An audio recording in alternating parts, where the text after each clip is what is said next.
Made in India. ఇది India కాదు boss, made in Korea. చిన్నప్పటి నుంచి కొరియాకి వెళ్ళాలి, వాళ్ళతో తిరగాలి. వాళ్ళంటే ఎందుకు అంత పిచ్చి? యాక్చువల్గా పెళ్ళి ఎందుకు చేసుకుంటారు సార్ అని క్వశ్చన్ అడిగితే అతనేం సమాధానం చెప్పలేడు. అట్లాగే నాకు కొరియా ఎందుకు వెళ్ళాలంటే ట్రైన్ ఎక్కి వెళ్ళిపోతుండే చిన్నప్పుడు. బట్ మీరు వన్ డే ఇన్ కొరియా కానీ మీకు నచ్చిన ఆ, దేశంలో కానీ బతకాలంటే మీరు ఎక్కడ బతుకుతారు?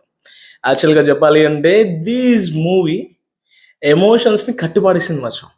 నాకైతే చాలా బాగా నచ్చింది. మూవీ నేమ్ వచ్చి మేడ్ ఇన్ కొరియా. యాక్టింగ్ అయితే చిత్త కొట్టేసిండ్రు. నెట్ఫ్లిక్స్లో తెలుగులో అవైలబుల్గా ఉన్నది, చూసేయండి. అన్నట్టు మర్చిపోయాను, మీకు కొరియన్ వాళ్ళంటే ఇష్టమా లేదా ఆఫ్రికన్ వాళ్ళంటే ఇష్టమా? సో మీరు వన్ డే ట్రావెల్ చేయాలంటే ఎవరితో ట్రావెల్ చేస్తారు? ఓకే, మీ ఫేవరెట్ ప్లేస్ కూడా కింద కామెంట్ చేయండి. ఈ మూవీ ఖచ్చితంగా చూసండి. బోయ్ మచాం.